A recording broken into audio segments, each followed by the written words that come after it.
After watching some of these playoff games in the first rounds, it does have me thinking, are the Rockets ready for those bright lights? Are our guys ready for the bright lights? I'm going to talk about that right now. Tap in, enjoy.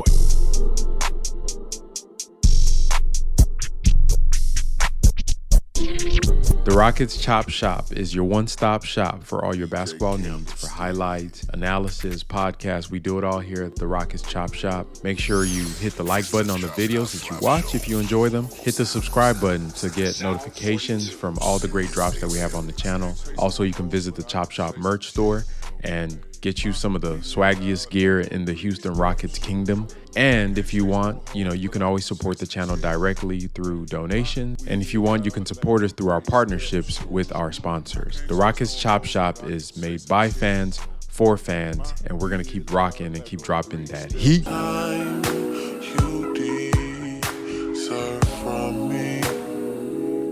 This is something I know.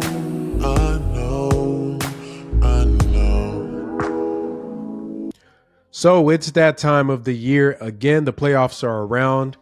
The Rockets are not in it, sadly, but hey, we get to still learn a lot of things that could help our team going forward. And this is what I love to do, kind of see what teams are doing against each other, what is being, run, what are the actions, what actions aren't being run, what are the tendencies of the playoffs, and what are the trends going on, and try to extrapolate some of that information for the Houston Rockets. And it gives me a chance to check in with y'all in this dead of the offseason, something that we can talk about and discuss in the chat and in the comments. But just wanted to talk about some of the things that I'm seeing from these playoffs and how they relate to whether the Rockets are ready or even wherever ready to be in the playoffs, right? There's some key things that I'm seeing, and this is stuff that we see every single season. And it's great to see it as a reminder, just to help you guys understand what this team needs going forward for them to be able to reach the pinnacles that we expect them to reach, for the young players to be able to develop, the vets to be able to supplement things Coach Udoka could do to prepare the team for next year when we're hopefully making the playoffs. So I'm going to talk about some of those things. The number one thing that I'm seeing, that I'm looking at, and this started off right from game one, is the pace of play, right? I know pace was a very hot topic for the Rockets, given some of how it picked up post All-Star break. I complained about how slow we play for most of the season, but it helped us. It helped our defense. I always said we played a playoff style of basketball during the regular season. It's not sexy. It's not, it's not like what you're going to do for the whole 82 games, because it's really hard to sustain that level of play for the entire season. But what it does do, it limits turnovers, and it helps you kind of keep your defensive efficiency at a good ranking. I think a lot of what the Rockets did for the entirety of the season, playing as slow as they did, was the reason their defense was good, right? When we started playing faster, the defense went up because you have more possessions for the teams. Other teams can score, so that obviously is going to impact your efficiency. And the turnovers go up a little bit, but that pace of playing slow, it can be helpful. It's just about finding a balance. But in the playoffs, you really don't have a choice. You don't have a choice. And especially, and I chose to make this video at this point, about 4 games into the playoffs. Some teams are about to get swept. There are some teams that are in the middle of their series tied 2-2. I just finished watching the Mavericks and the Clippers game. Great game. And that game encapsulates everything about what the playoffs is. It comes down to matchups, scoring, and defending one-on-one. That's what it's going to come down to. When all the sets are out the window, when everything is been seen, right? All the actions have been seen. We've seen everything you got. We know every set, every where your guys like the ball. We got the scouting report. We know your guy likes to go left. We know when you run a pick and roll where the outlets are, so we're cheating. We're going to be over there waiting for you. All the actions you ran in the regular season are done. Right? We're not going to let you run in transition, because everything we do is going to be down to the last 5 seconds of the shot clock. And it's going to come down to guys that can make buckets. And the question for the Rockets is, how many guys do you have on your roster that can go get a bucket? But before we get to that, let's just talk about what we're seeing from the playoffs. Right now, the pace of play in the playoffs compared to the regular season, about 99.1 points per 100 possessions. In the playoffs, it's hovering around 93, which is significantly less. That's a lot. That's a big, huge difference when you talk about points per possession, and when you're talking about extrapolating that over an entire series, playoffs, et cetera, a season. Some of the lower end teams in the regular season were at 98. points per plays per 100 possession. To get down to 93 is crazy. There are some teams in the playoffs right now that have a pace of 88. And what does this mean for the Rockets? It means that we have to find a balance, right? You look at our regular offense with the full team with Sengun and everybody there. Our pace was roughly 98, 90, lower 99 for most of the season. But when we played slow in the half court setting, we weren't a great offense. I think a lot of the victories we got were making big plays when they counted and getting stops, which playoff type of basketball, right? We weren't a great offense. But when we play fast, we were an elite offense. We were able to score. It also impacted our defense. But when you try to play fast and you don't have a counter to play slow, when playoff teams like the Warriors, like the Dallas Mavericks of the world, force you to have to get into a half court set where you're trading buckets for buckets with Luke and Kyrie versus who we got, Jalen and Fred, it kind of gets nasty, right? That's when we get exposed for the lack of shot creation that we have. And when you start digging through the numbers in these playoffs, it really exposes the importance of having guys that can go get a bucket. I'm going to go through some of the stuff right now that I'm seeing from the playoffs with some of the stats. These are from Synergy. These are going to be Synergy leaderboard stats for the playoffs that I think are significant that, we should talk about. Some of the main things the Rockets like to run this year, pick and roll is a big thing that we run right now. In the regular season, I think the Rockets, we are roughly, let's see, where the Rockets rank. We're 10th in running pick and roll.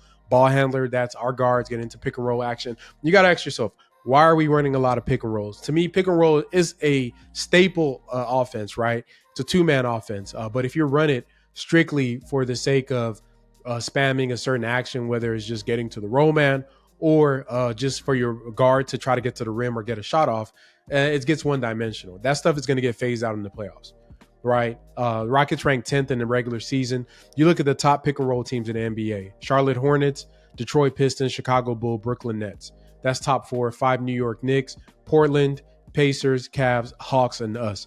It's a poor man's offensive philosophy, right? You cannot spam the pick and roll. The only teams that should be like really, really high in running pick and rolls as a frequency to be teams that have savant level ball handlers like the Luka Doncic of the world. But even then, Dallas was 14th in running pick and rolls. So we are a team that likes to run a lot of pick and rolls. And if you're going to be a playoff team, if teams are going to take us out of the pick and roll, that takes away Fred VanVleet, right? That takes away half the actions you would like to run for LP. That takes away Jalen's a lot of the creation he has to make, especially against good defenses. So that's something to keep in mind about seeing if you're ready. Another key stat that I have to look at when we're talking about teams is going to be isolation, right?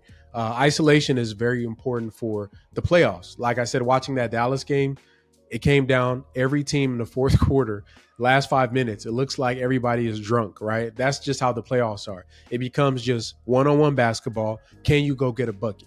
This is where the Kyries of the world come in, the Lukas, to a lesser extent, the LeBrons, the Jamal Murrays. Right now, Jamal Murray leads the entire playoffs in fourth quarter free field goal attempts. I think it's him and like Brunson, either tied or they're close to each other.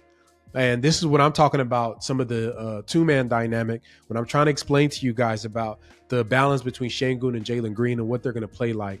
People are so caught on their agendas and whatnot they want to do. They don't want to talk basketball. But if you are here listening to this for the sake of basketball, then we can have a conversation, right? Sengun can be the best player on the team. He can be our Jokic. He can be blah, blah, blah. At the end of the day, you need a guard that can go get it, right? And this is why, to me, the ceiling of the Rockets, and the reason I'm saying the Rockets is going to rely on Jalen Green's upside. I've said this from the start of last season. The Rockets are Jalen Green leap away. He's going to go as long as they are committed to Jalen in this dispensation of Rockets basketball, the team is going to go as high as he goes. Because when you get down to the nitty gritty, at the end of the day, when you look at guys that are leaders in frequency and in isolation in the playoffs, they're all ball handlers, bro. Number 1 is SGA. Number 2, James Harden, Paul George, Anthony Edwards, Kyrie Irving, Jalen Brunson, Jason Tatum, Luka Doncic, Kevin Durant, Paolo Banchero, Chris Middleton. The first big man we get to is Bam Adebayo. So, and this is an ISO scoring. You have to have a ball handler that can go get his own bucket, right? And they can't be a spammer. You got to have the internal self-creation to go get a bucket. The playoffs exposes a lot of guys' weaknesses. So if you can't go right, every team is going to force you right? If you can't get a shot off by yourself, you're going to try to spam the screens. They're going to play a defense that forces that screen to be useless to get the ball out your hands. You're getting trapped, right? They're going to blitz you. You're going to see, you try to get a mismatch and hunt big man. They're not going to let you. Them defenders are going to be switching and just fighting over the screens and forcing you. And a lot of times what ends up happening when you hunt mismatches, which a lot of these teams do, you get down to about 6-7 seconds, you end up with the same defender that you started with. So it just comes down to, can you go get a bucket, right? So this is what you ask from the young players the Rockets have.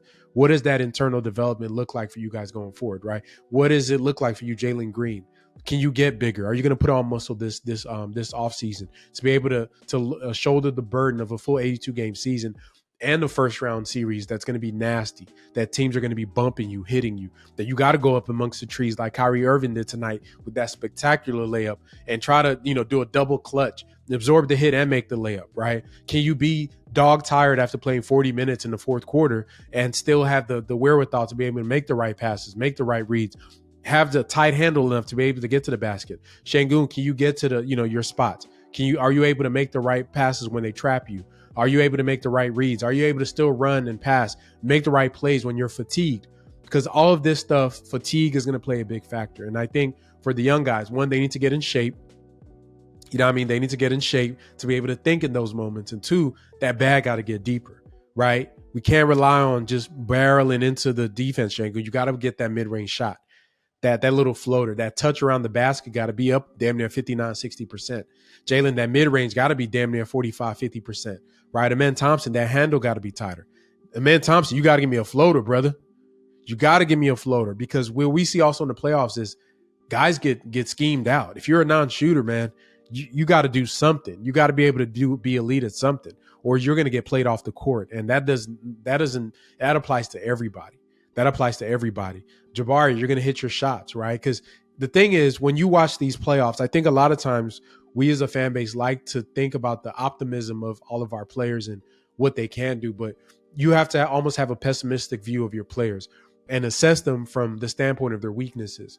And then see from those weaknesses, how can you mitigate what they can do, and how can you mitigate some of the weaknesses they have, so that their strengths could be able to show off more and be well expressed in the games. And I think that for the Rockets, as they're building this thing going forward, that's what they got to look at. The playoffs is the proving ground for guys, and this is one of the reasons why I wanted us so bad to get a chance to play in these playoffs, because I wanted to see what these weaknesses were. I wanted to see it heightened.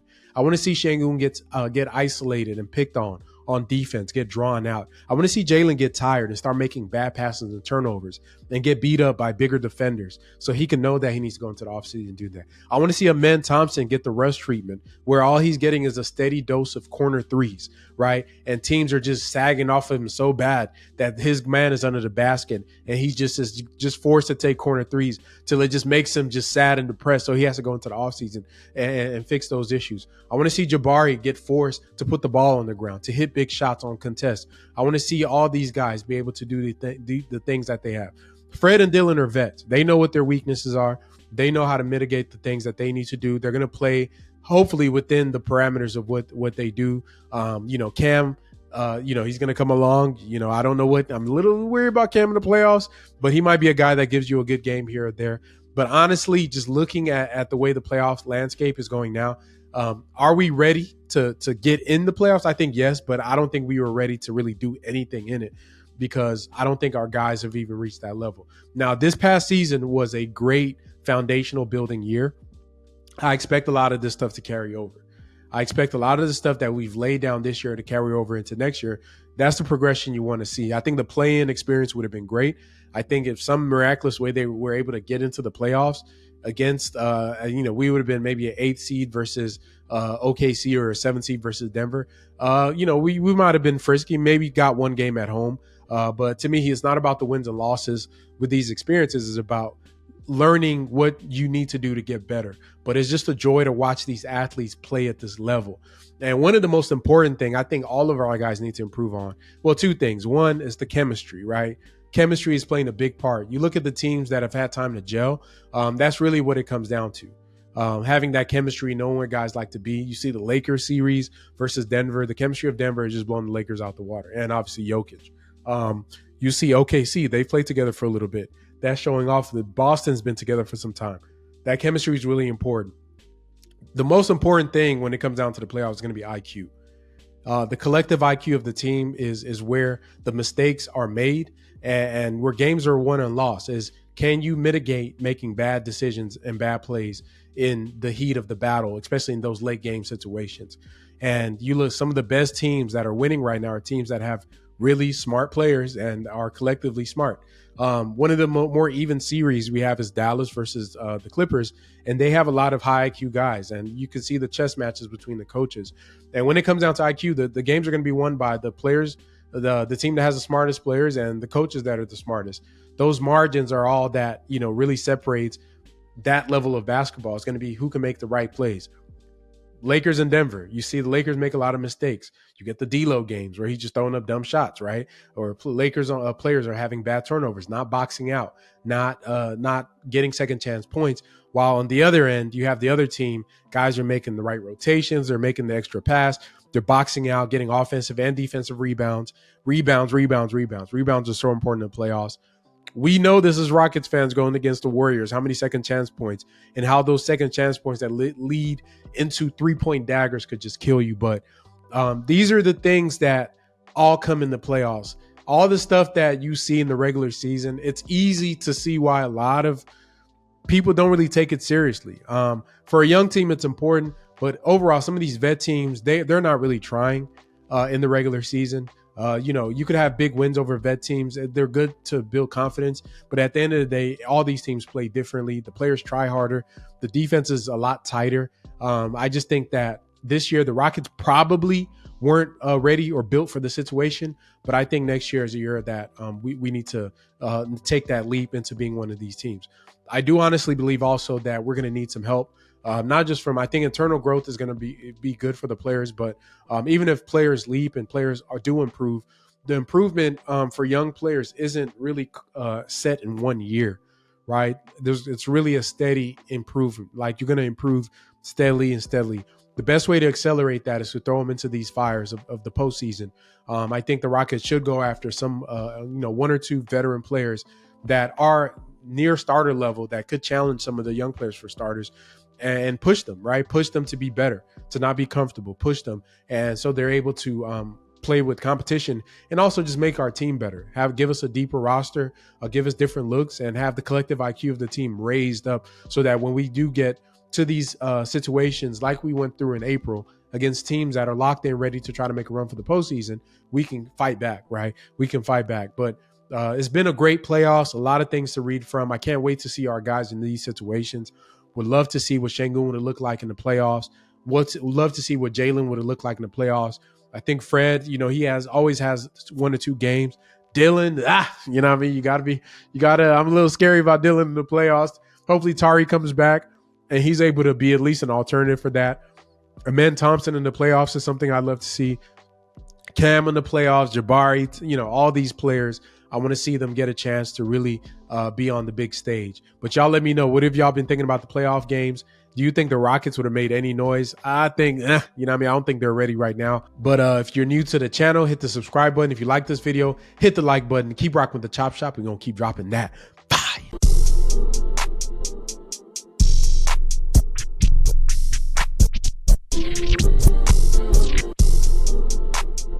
DJ Candlestick.